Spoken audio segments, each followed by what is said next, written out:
if you're looking for an external thing to make your internal fulfilled, it just won't come. It'll feel good for a little bit, but you're constantly chasing the high. You're constantly chasing next. You're constantly chasing the next thing or the next adventure, the next goal. And that's what you're doing because you're thinking, well, maybe one day external will help my internal, and it really won't.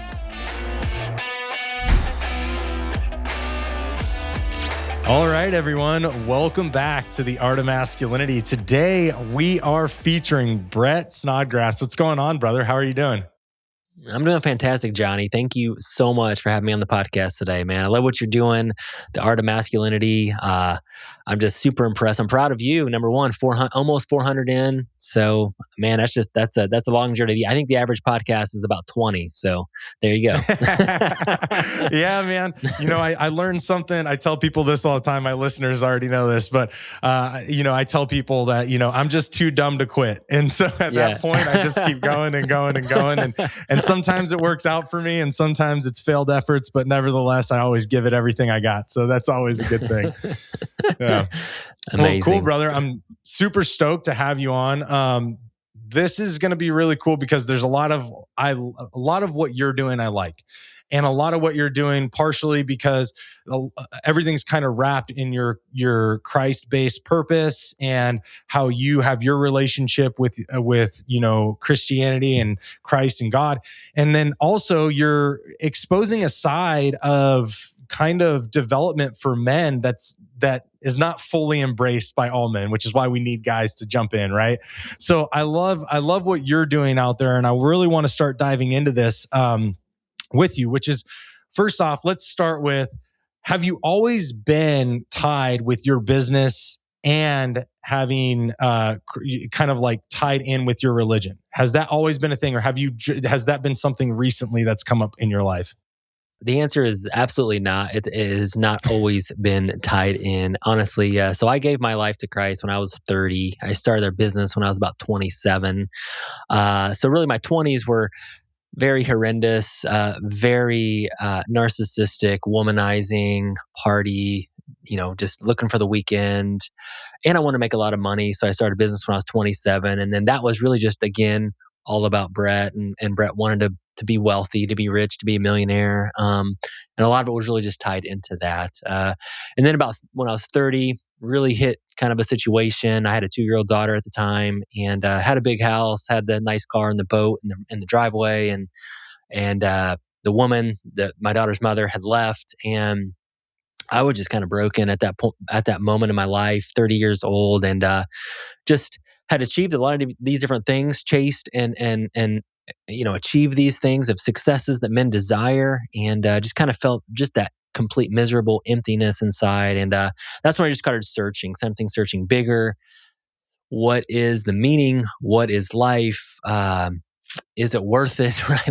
Like all these different types of questions were just kind of pounding my brain. And it ended up, God showed up. It was September the 15th, 2010. And that was 14 years ago now. And showed up in my bedroom, and this wrestling match of about a year long of me asking some of these very difficult questions and meeting with some other guys too, right? Building some other mentor relationships and asking these difficult questions. And so that's where really Christ came into my life 14 years ago. From then on, I've been a marketplace guy, entrepreneur, building a business. We really started tying it about 2014, so about 9 years ago, and just said, if I'm going to do something, I'm going to do it for the glory of God. And I just said, let's just go all in. So really, that's where it kind of started, the faith with the business and my passion for other men, business entrepreneurs in that space to do life, to do mission together.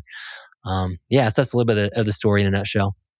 I love that. What does it sound, or what did it look like for you as far as those tough questions when you spent like that year-long wrestling match? I know a lot of guys probably are wondering that right now when they hear that part of your story. What did that look like for you? I mean, some of the tough questions obviously is, is God real, right? Is this really it, or is this all just kind of a waste of time? Really, that's one of the questions. Like, is it real? Is there a purpose? Is there a meaning to it? Is there a designer? Is there a creator?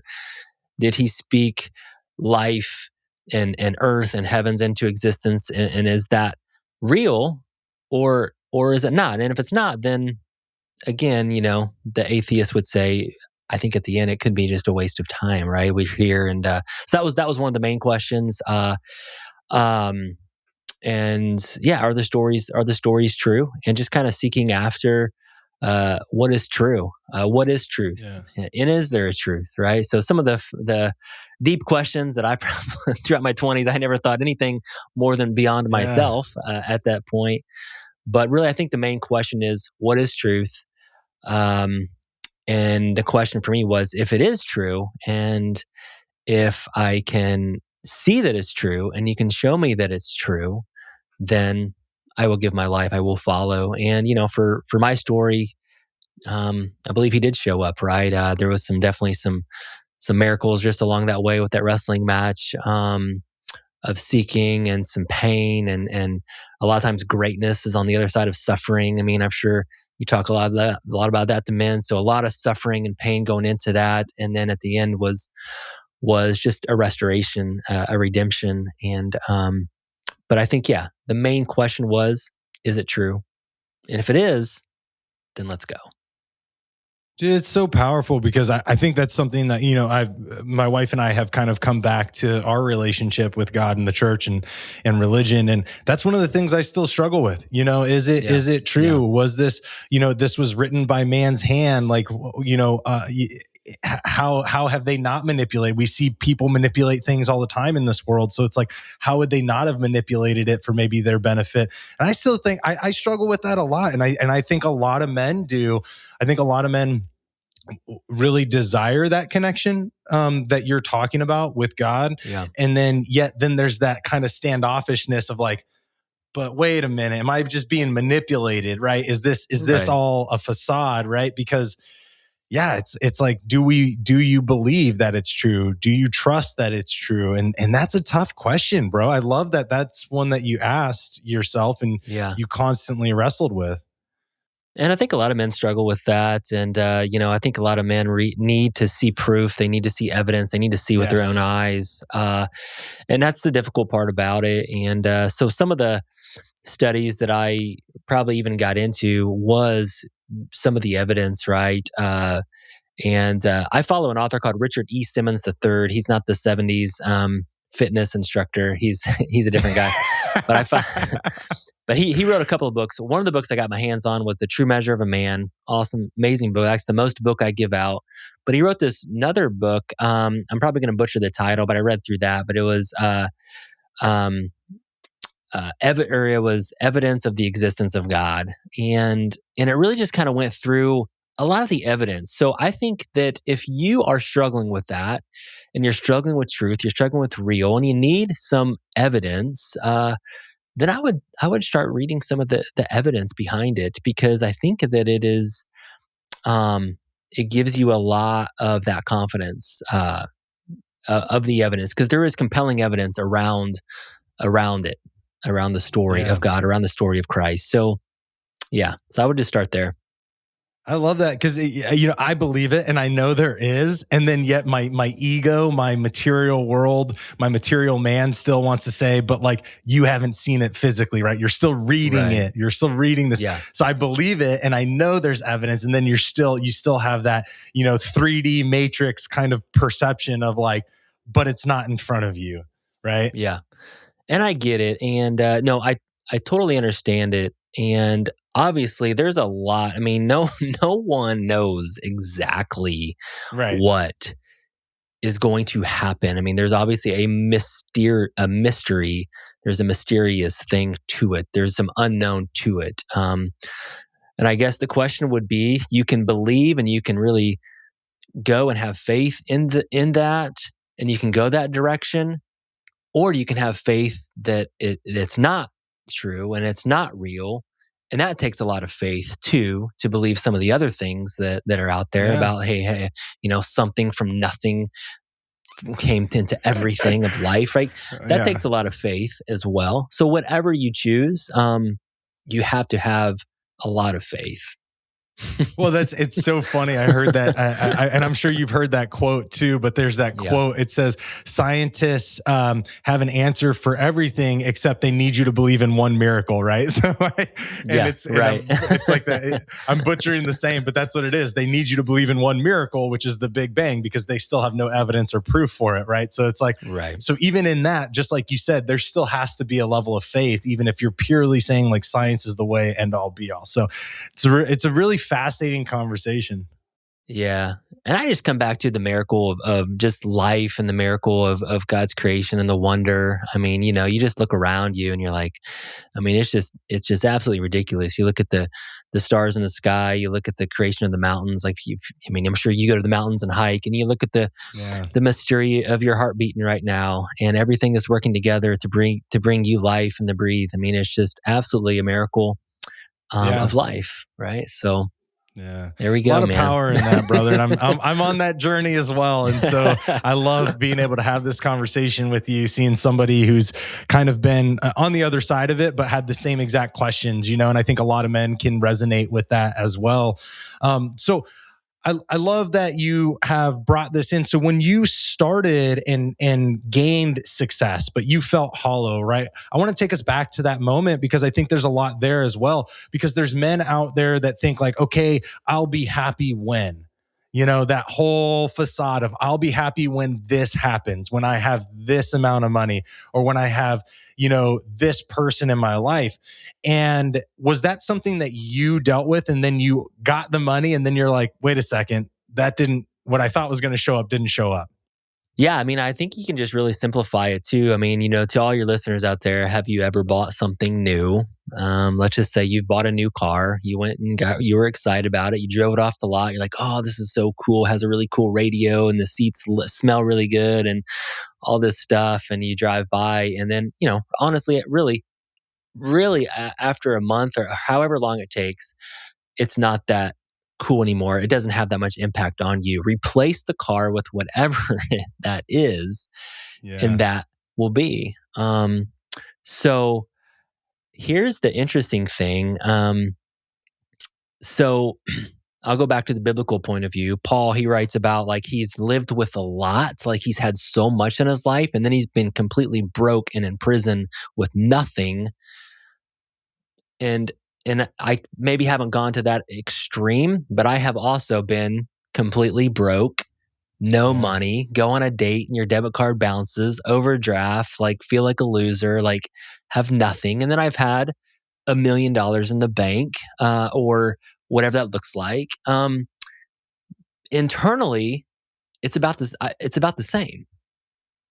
That it doesn't change that much internally of your life. So if you're looking for an external thing to make your internal fulfilled, it just won't come. It'll feel good for a little bit, but you're constantly chasing the high. You're constantly chasing next. You're constantly chasing the next thing or the next adventure, the next goal.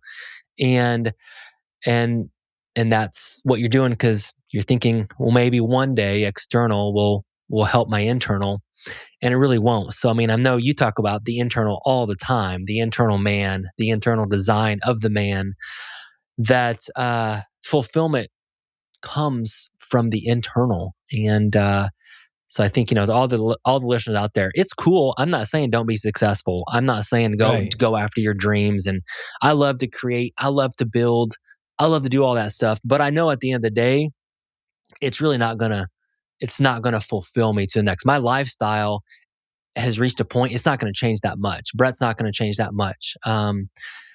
But for me, yeah, it's a lot of the internal. It's the relationships, it's relationship with God, relationship with other people. At the end of the day, so I think that men just misplace their priorities. At the end of the day, they misplace their desire, and I think that's the trap that we all get into: a chase for the next to the next, and it's just a complete addiction after that, and you don't know how to get out of it. And so that's probably Brett ranting, but I think I love it. again it goes back to the external will never ultimately permanently make you fulfilled. It will for a little bit, and it's fun. it's riding roller coasters is fun, but right when you get off, you're like, oh, that was fun. Yeah. But ultimately, I'm still the same person at the end of the day. So.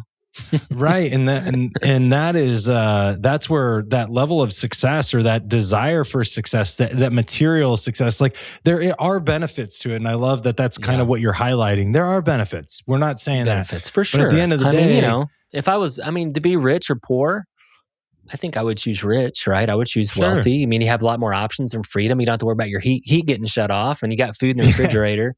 Not to ever go to that extreme, but it gives you options. Like we can go to Florida or we can go to Mexico if we want to. I can go put my toes in the sand and somewhere else and watch a nice sunset. But yeah, and it's fun. Yeah. So So when guys are listening to this and they're like, cool, Brett, I get it. Like, I get it. Like the material stuff's not going to bring me the happiness I believe it's going to bring. Yes, it'll make life a little easier, right? Sure. Okay. Yeah. But it's not going to give me the happiness. So should they look at internally, or what do you work with your men's groups on? Like, what do you guys talk about of like, how do we create that balance internally so that when the hard times show up, because they'll come back, we still stay connected to ourselves. And when the good times show up, again, we still stay connected to ourselves. So yeah, at Iron Deep, so we run an organization called Iron Deep. These are entrepreneurial men. So hard chargers, hard drivers, men that love success. We love to build, we love to create. So we talk about business. We talk about creating. I don't ever want to say, hey, don't do that. God designed me, you, to do that. I want you to do that. I want you to be, you've built for a design. So we talk about 3 areas. We talk about, number 1, our relationship with God. We talk about our relationship with our families, and we talk about business.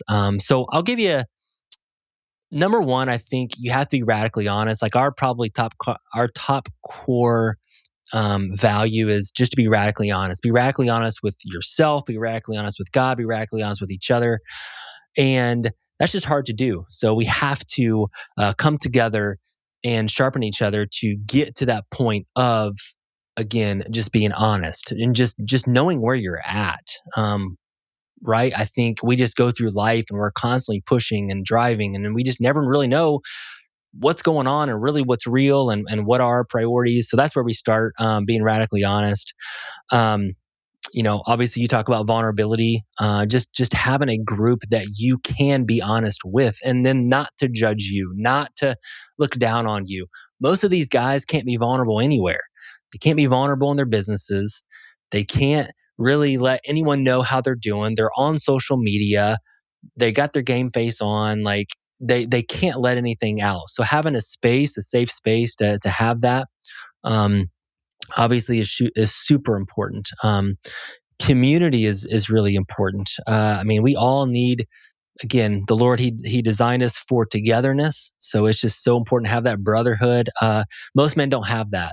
We live on isolated islands, especially entrepreneurs, because we're always working. We don't even think about relationships. So our life literally turns into just a big transaction at the end of the day, that even our relationships are transactional. And if they're not benefiting us, we just toss them to the side. So just focusing on all these things and getting honest about all that, and just kind of building that environment. My role, I think, is just to build the environment and the space for men to come in and let's just come as you are, lay it out, and just how can we help each other grow at the end of the day, and let's just be honest about it. And I think that's just, that in and of itself is just, most men don't have. So. Yeah, that's so good, because there's a big question in there, which is, how do men find these communities without looking for what is the value in that person, right? I think that's probably one of the questions I get a lot from men, is that like, how do I go into a conversation with this new person I met named Brett and not see him as what can I get from him, but see him as, hey, this is another man on his journey in life that I can connect with, and let's have a conversation and be open with one another, right? Like, how do men start to challenge that block in themselves to have these real conversations, to really see people as potential advocates and supporters of their lives and missions and goals?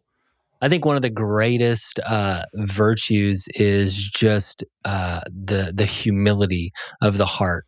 Obviously, going back to the biblical perspective, humility is huge. Now, humility takes an extreme amount of work, extreme amount of intentionality. We don't wake up humble; we wake up extremely selfish.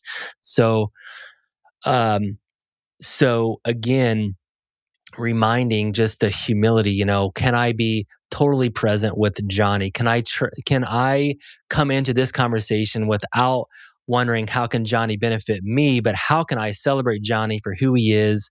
How can I be completely present with you, lift you up, encourage you, and really just be in your corner at the end of the day? I mean, that's the group that I dream about, is for men to kind of come in to be in each other's corner, to celebrate Johnny without thinking about Brett.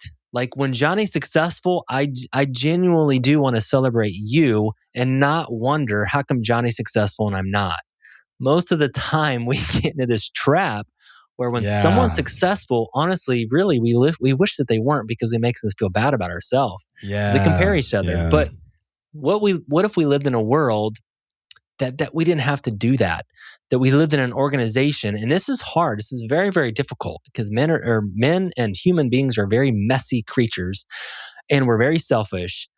But the environment that I would love to see is that environment of humility, to celebrate Johnny when he wins, to lift up Johnny if he loses, not to think when he wins, I feel terrible. When he loses, I actually feel good because I'm not as bad as Johnny. Yeah.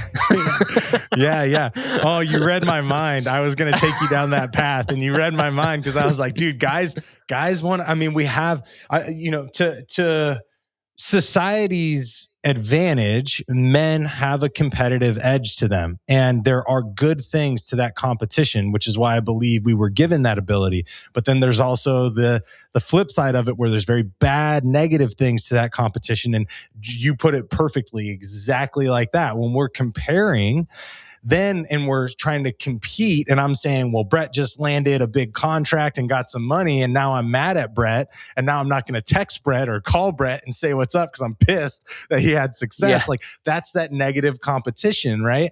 Or if Brett like had a down year and he's like open with me, like, yeah, we didn't make as much, or we're not doing as well, and then I'm like, secretly I'm like, yeah, and then I'm like, oh, dude, I'm so sorry, that sucks, like secretly I'm like, I know, when like, really I don't care. yeah. And it's like, how do we get guys to really challenge this in themselves, to be like, guys, like, hey man, there's more gifts for you in the celebration and support, authentic support of others, and not comparing, thinking that you need to be better than them. I think it's just putting the human element into it. I mean, I would just encourage people to practice trying to look at people, as just human beings. For example, I have a podcast, the Iron Deep podcast, and let's say I have someone on that particular podcast that is unknown. They don't have very many followers. They haven't been super successful. How do I come into that particular meeting with my heart? How's my heart posture in that particular meeting? And then the next guest, which I've had this happen, is a billionaire, so many connections, has a TV show.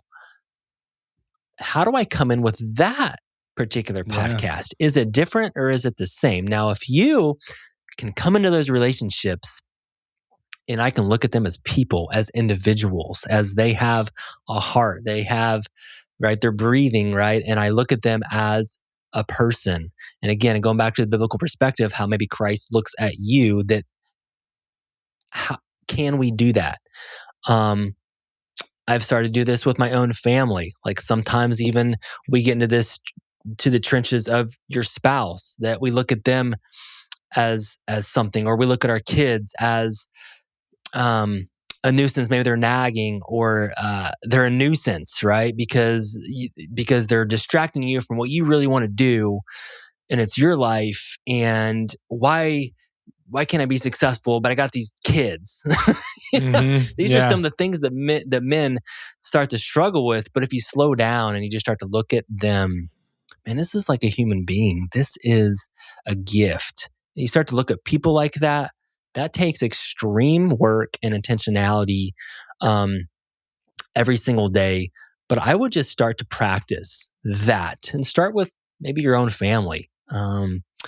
Look at them. I mean, this is like, it's just such a gift that God has given us, and that, and human beings. I mean, the relationships. I mean, this whole thing, this whole relationship thing. I mean, gosh, it's amazing if we see it as that, as a gift. But most people see it as not a gift. They see it as a nuisance. They see it as a transaction. And one of our core values, whether my real estate business or IR&D business, we try to be relational instead of transactional. Most times we look at the relationships as a transaction. And if they don't benefit you any longer, then they're done.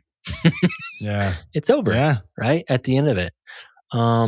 So anyways, these are some things that I'm practicing. I'm definitely not perfect at it, but practice relational, relationship, and just see what it does to you. See what it does to your fulfillment at the end of the day. I mean, gosh, it goes through the roof. So see how you carry yourself in conversations and really open up to connect with people. It's great. It's great. And no, I don't believe any of us are ever going to be perfect in these things, but it's great because you're giving guys things that even you continually work on. And I love that you said practice these things, because that's one of the core emphasis that I place on men is like, hey, you can't get better in any area of life without practicing. And that means you got to be willing to mess up. You got to be willing to have it look ugly or look dumb or whatever you want to put on it. But if you're willing to expose yourself in those ways, you're also willing to grow. And that's going to create a more fulfilling life. Yeah. No, I love that. I mean, one of the biggest regrets that men face when they get older, there was a study, 90-plus-year-old people, and what were some of the things you wish you would have changed or regretted? One of them was just to take more risks, right? To be more true to who I was. And so I wrote down, take the risk. One of my things that I that I say is, like, if I'm thinking about a decision and I'm like, man, that's kind of risky. It takes me out of my comfort zone, right? So if it takes me out of my comfort zone, I'm just like, let's roll the dice. I love that. Let's roll the dice. Let's just see how it works. I don't know how it's going to work. Iron deep. Like, I don't know how men are going to respond to this. Who knows? Let's just roll the dice. Get comfortable in the uncomfortable, man. That's what I say, because that's where the growth really happens. You said it earlier. I can't remember if it was when you and I were chatting before or if it was on the podcast, but you said, the biggest gifts are on the other side of kind of the biggest challenges that we face. And it's like, if we constantly put ourselves in those challenges, then, I heard this before as well, like God never gives you a challenge that he equally isn't giving you a reward to that size on the other side. It's the people that don't stick through that challenge and believe that they can pass through it, that they can actually then receive the gifts on the other side. And I think that's where a lot of us, the humanism comes in and fails, is that we beat ourselves up and we start to judge ourselves and we say we're not good enough, and we might just be a couple inches from that over that hump, right? And then we're still sitting there just like, I give up, I'm done, I'm going to turn back around and climb down the hill. And it's so easy to do, and I struggle with that all the time. We just wrote a book, and you've written a book. So we did a book called The Secret War Within. And what are my thoughts starting to write a book? I'm not good enough. I'm not a good writer, terrible English student. I don't know what I'm doing. Those are all the thoughts. But again, it's just one foot in front of the other, the discipline of doing it. And then we have it. And then we see some of the response. And then the other thing is, after you put it out, now here's the thoughts. What are people going to think? How are they going to respond? Are people going to like it? Mine was honestly, what if my mother-in-law reads it? What's she going to think of me? Like that, because mine was kind of gritty and PG-13. But anyways, we did it. And that's just one uncomfortable thing. It could be in the fitness. I mean, you guys are talking about fitness, getting uncomfortable, ice baths. I mean, all these different things that people are doing. It's just trying to get uncomfortable, because then we know that eventually it's actually not going to be uncomfortable. I remember my first house that I bought 16 years ago. Man, that was one of the most uncomfortable things I've ever done.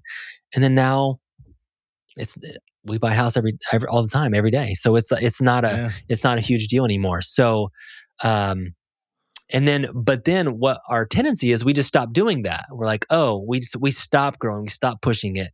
We can all kind of get stuck into that stagnant growth mode. I know my seasons of non-growth has been, just in that comfortable. I stopped reading, I stopped listening, I stopped pushing, all those things. So. Yeah, and I want to take us down this path a little bit because you are in this real estate world and you do things with creative financing deals for passive income on top of, you do real estate, and you guys have a portfolio over 250 homes, I think, if I'm not correct, might be more now, but ultimately, like you said, especially as men, I think there's a point where we stop growing. We get scared of the discomfort, we fear failure, and then we stop doing the practices that challenge us, like you just said. And I hear a lot of men where they're like, I'm not making the money. I'm not giving my family the life that they deserve. I'm, whatever it is, fill in the blank of beating yourself up. They say all those things, but then they're not willing to get uncomfortable to create a better life, right? And so I love one of the things that I love all of what you're doing, but I love specifically this one piece that you had, which is you guys get creative financing deals for passive income. That to me is like, guys, like Brett's got something here, and it's not like Brett like recreated the wheel. Brett found something that was very advantageous and helpful to create the life that he wants. And he's showing other people how to do this. And that's a thing that guys could probably step into on the side of their like 9 to 5. And I wanted to, and that was an assumption by me. So I wanted to bring this up because I wanted to have you talk about this a little bit, because there are options like this. But what does that look like in your field for that specific piece and for somebody potentially looking to make more income?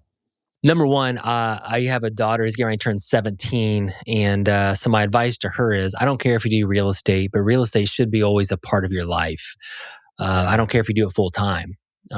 So you don't have to do real estate full time, but I believe real estate for me, when I started reading the books back in 2007, it's it's probably the vehicle that's made the most millionaires, wealthiest people in the world, from a lot of different resources. So that's why I chose real estate. And yeah, we flip a lot of houses. So we do a couple hundred flips a year. We have a rental portfolio as well, several rentals with that. And then we do this creative financing thing that actually is new to us. We used to buy cash, sell cash. We didn't do a whole lot of creative financing. And then this is actually new. This is a pivot to our business this particular year. The real estate industry has been a little bit wonky. If you guys have been watching it, you got ups, you got downs, you got record years, you got high interest rates, you got COVID coming in, you have super high prices, overinflated prices, and all these different things are happening. Super competitive now. When I first started, so you got all these different things going on. And as a business owner, as an entrepreneur, again, anything you do, fitness, business, family, how are you going to adapt? How are you going to pivot? Because people who really win and execute, they pivot when things get difficult. Our business last year was very difficult, and we're figuring out, how are we going to continue, because we can't keep doing things the same way. That's the definition of insanity. You keep doing things the same way and expect different results. Things that worked 2 years ago, 3 years ago in the real estate business didn't work for us anymore.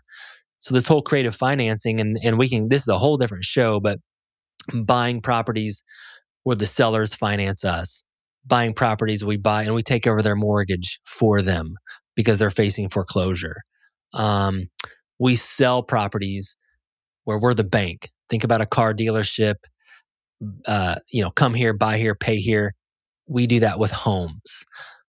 So those are some different strategies to build that passive income in our life that I love, right?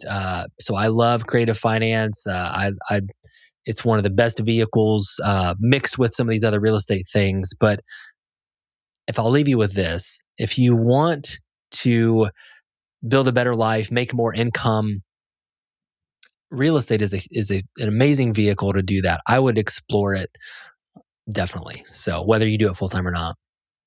What's kind of like, so for guys out there, because I know there are a lot of guys that look into this. Guys tend to be more business minded, in the sense of we attract to those things, right? And um, guys probably sitting there like, cool, I've been hearing this. This might be like the third time, maybe it's you getting a sign right now that you've heard this 5 times this week, that real estate is where you're supposed to be. Where do guys start with that? What's your recommendation for like an early entrance where there's a little bit of a softer entry point and not as drastic, to help them get a little bit of taste of it, or get their feet in the water type thing? Yeah, I think there's obviously a lot of different real estate ways to get into the game. One of the big mistakes I think people do is they might want to get into a passive real estate game, and they want to go all into that, and they don't have active income. And I just want to make sure that you have active income. I see people trying to buy rental properties and they don't have a job. And I'm like, that is not going to do it for you. You have to figure out how to have active income, and it could be your job. Don't leave your job right now. Yeah. My active income is flipping houses. That's my job, right? It pays the bills, it pays the team. But the wealth generator is rentals, creative financing deals. Those are the wealth generators. So obviously, there's a lot of different resources out there. What I did, I'll tell you what I did is I worked with an organization for a couple of years. I worked with a real estate organization for a couple of years and just learned, right? I learned what they did, and then I learned that they weren't that smart. And I said, I can do that. And then I did it. So that's a recommendation, just to really figure out who's doing it in your market, get to know them. Can you help them? Can you work with them? Can you do something for them? Maybe that is your active income. Maybe that is your job. Like for me, again, active income, go work for someone and figure out how they're doing it, and then go do it. So that's one example. Or if you have an active income job, and let's say you have that going on, just try to buy a home. And I don't know what you want to do. You want to flip a house? You can flip the house. You can rent a house and just try it. Take a risk. Just see how it feels. You don't have to go all in right now. One of you might buy a rental and like, I hate rentals. This is terrible. I don't want to do that at all. Flip a house. You're like, Yeah. I don't want to do that at all. I've done all that. We actually do. We call it wholetailing. Is we'll buy a house, we'll clean it out, and then we'll sell it. We don't even fix it up anymore. Yeah. So again, it's just whatever your niche is. I came from a teaching background, I was a teacher. My parents were both teachers, and the income that you can make in real estate compared to some of these other things, like it just kind of blows your mind at the reality of the day. And if you're not in the business, you would say like, oh, this is kind of crazy. For example, like I can make more money on one deal in a few weeks than I could for a year teaching, right? Than my dad made after 33 years of teaching. So it's an amazing vehicle. I think my biggest thing is get involved with another company, have them mentor you, coach you, whatever that looks like. If you're young, I would definitely get involved with a company to work for them for about 2 years and then do it on your own. Mm-hmm. Yeah, that's brilliant. There was Secrets of a Millionaire Mind. T. Harv Eker talks about that, where he at one point was thinking he wanted to own a pie shop or something like that. So he went and worked as like just a janitor. And this is a guy at this point, he was already in, multi-millionaire, I believe. And he goes and he's a janitor in a pie shop for like a week. And just learns, he gets there early, talks to the people making the pies, all this stuff. Anyways, he basically learns the game and then realizes, I don't want to be part of this at all.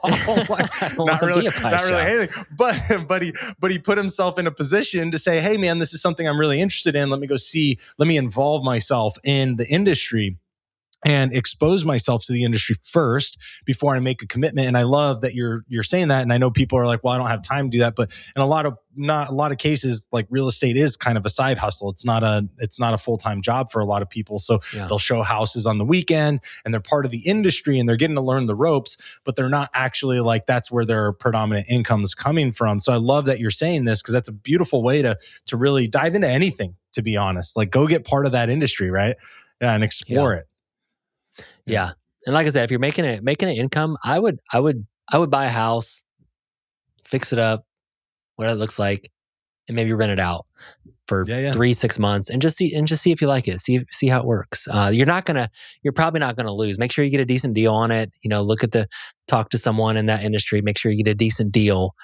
Um, and you're probably gonna gain on it and not hurt you. So Yeah, yeah. I mean, we did that in Pennsylvania, and I knew nothing about home as far as rental properties or having a real estate portfolio. We bought a house in my mother-in-law's hometown, and which we love going to. It's a beautiful place, and then we ended up selling it probably about a year and a half later, and made a good chunk of cash on it. Not like, it was just, I didn't even know the payouts for these things. And I was like, wow, we sat on this for about a year and a half, made a little minor upgrades, but ultimately didn't do anything majorly renovative to the house, and ended up turning a pretty nice profit on it. And I can see where it's very attractive, especially if you have, some form of income where you could put 20% down on a loan. Or, I mean, you probably have so many other creative ways to get financed for it, not have to even spend 20%, but it's a really cool thing to do for people. yeah. And there's so many benefits to it. So, for example, I was talking to a pilot the other day, and he's making really good income, but they pay a lot of high taxes. My CPA says real estate investors should never pay taxes. So you can say what you want about it, like Donald Trump, he had some tax stuff, obviously, when he was running for president, but he's a real estate investor, right? Real estate investors should never pay taxes. So is that a benefit? I mean, even if that's the only benefit, there you go. Pretty good. Yeah, I like it. No, it's so good. It's so informative for people to hear this, I think, and for men especially, because I see so many men just get so hung up where they're not happy, and I see men really struggle where they're not happy. And predominantly, I see a lot of it in finance. Yes, a lot of it's also communication and relationships, but predominantly you see finance really weigh on guys, because finance is one of those areas that we're told as men we're supposed to, that's part of our providing territory is finance, because we're not hunting anymore. Now the hunting for food has become what's your income to provide for food, right? And so I hear guys struggle with this a lot. So I want to talk a little bit about your men's group as well and get back to that story, because how many of these guys, like, what are you finding the main struggles with some of these guys? Yes, they're hard chargers and they're entrepreneurs, but obviously there's a lot of struggle with all of us men. What are you finding that is kind of hindering them in their lives? Yeah. I mean, the interesting thing about men in general is pretty much the same problems. It's funny. I've done some prison ministry in the past, and then I've been hard charging men's groups. Predominantly the same problems. So financial obviously is big. I mean, even whatever level you're at, even if you have a lot of money, the problem with men is they think that they're going to lose it. So they try to hang on to it really, really tight. So that's still right there. And then we're taking a lot of risks. So financials obviously is a burden. We're trying to sharpen each other, grow in the business world. Obviously personal family types of relationships, men struggle there. There's just a lot of pressure on men. Right? Especially the entrepreneurial men, they need to lead everything. They got to lead their businesses. They got to lead their families. They got to be present all the time. They always got to have their game face on.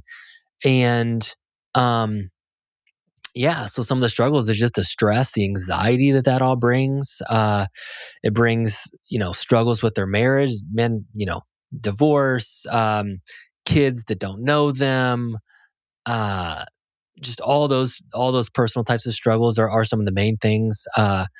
Lust is a huge thing, obviously, with men. There's a book called Every Man's Battle that I've read in the past. Lust was a big thing for me in my early years, and we never get away from it. I mean, the world is coming after us hard charging, saying we want you to lust after everything, right? We can't get away from it. So and the world knows that. So that's obviously a huge thing, which if you battle with that and you're either tiptoeing in it or you're in the deep end, that's gonna bring a lot of hardship on your other relationships as well. Um, Men try to numb themselves out. Again, like what do they go to when they have some of these struggles? Most men just try to numb it out, and that could be workaholic. They could become a workaholic, alcoholic, drug, lust, porn, just to try to medicate it and numb it out. So again, it's just like, let's just be honest about it. If you're struggling with it, let's just lay it on the table. How can we help you? But some of the similar issues that across the board. Yeah. So Yeah, there's a lot to the complexities of men. I think there's such a false narrative that men are simple creatures, and we're not. There's a lot that goes on internally. I think more or less the reason why people think we're so simplistic is because men just don't open up about the complexity, right? yeah, Because we're fearful if we open up about the complexity, all of a sudden it's going to get used against us, right? Like yeah. that's kind of that exposing vulnerability. I think one of the big things is, and you can probably really relate to this, is just in our modern culture, is just the wildness of men, the adventure. I'm sure that you enjoy kind of the adventure, the being wild, right? Yeah. And we don't have to do that anymore. I think that's why men gravitate to some of these movies that have to hunt and we have to kill, and if we don't, we don't eat, and we're trying to survive. And now we don't have to do that. And Yeah. so we're trying to find that again, and we're just finding it in the wrong ways, I think, at the end of the day. So yeah, I think a lot of that is that we're just we're domesticated. We're sitting behind a desk, and we want to be wild, right? Yeah. And we think wild has to be going to the strip club, and honestly, it doesn't. It can be Yeah. something that is good for you and not destructive, and that's what we try to do in our groups. That's awesome. What is something that you guys put together as like a group to kind of reclaim that primal connection to, the earth, to God, to yourselves? Like, what is it that you guys maybe try to incorporate to get back to that? Most of our events are typically happen in the wilderness, somewhere in the mountains. We've had our few events in the mountains, Rocky Mountains. We had it out in Rocky Mountains. We had one out in northern Georgia. So typically just out, in God's creation, God's wonder, together, hiking, getting outside, getting in nature, doing some fun things, whether it's just kind of, sports types of things, celebrating, just kind of bringing out that boyish wonder in men. So if you think about some of the youth camps, maybe you went to some youth camps that it's just fun, it's just crazy, it's laughter, it's just all that stuff that we kind of have gotten away from and we've numbed it all out. We try to bring all that out into men. So, and men want to be boys, right? That we want Yeah, that yeah. boyish wonder, and just some of the childlikeness just kind of comes out. So we do a lot of that. Obviously, a lot of fires, things of that nature, and we're looking for other opportunities, right? As far as adventure, biking. Rafting, things like that. So we're a pretty That's young awesome. organization, so we've only been around for about a year, but these are some of the things that we're talking through. I love that, man. This is so good. I think that's a brilliant thing. I do some work with men for events, and that's it, man. I want to get them back in touch with kind of allowing that wild side to come out, and then also being able to tap back into also connection with other men and have real conversations, but also have this fun, exhilarating adventure as well, and kind of mesh the two. I don't think that they need to be held separate. So Yeah, that's cool. I love that you exactly. guys are doing that. Yeah. Brother, this is such a great conversation. I could talk to you forever. I just looked out and I was like, holy crap, we've already been on for 50 minutes. Yeah. I want to highlight what you got going on. So tell everybody where they can find you, how they can become part of your ecosystem. We talked about your book, The Secret War Within. Where can they find that? And then obviously your podcast, the Iron Deep podcast, in your men's community. Yeah, yeah, definitely. Yeah, so our website's irondeep.com. You can email me if you want to connect directly with Brett, Brett at irondeep.com. So IRONDEEP.com. We had the book, The Secret War Within. I've had so much great response from that. The best way is to really, if you want to get to know the organization, is to read the book. You can get it on Amazon. You can get it on our website, The Secret War Within by Brett Snodgrass. It's written in an allegory, so it's a story. So why we went that direction is, instead of me telling you some pieces of my story, you can see the story, and really you can see the secret war within, and pull back the curtain on the main character and see what he is going through and his feelings and everything. Um, so yeah, please get that if you're interested. And I'd love to just chat with you. And if we have something for you, great. If not, there's a lot of other great organizations out there. But I just want to support you any way I can. I love that, brother. Thank you so much for spending your time on the show. Thank you for giving your wisdom and your support to all the men out there listening to this episode. And my last question before I let you run off and get to your busy day is, what does the art of masculinity mean to you? Oh, the art of masculinity. Um, I think, yeah, I mean, I think it goes back to uh, just being radically honest with yourself and who you are, who you were designed to be, and to live on mission. Mm, I love that, brother.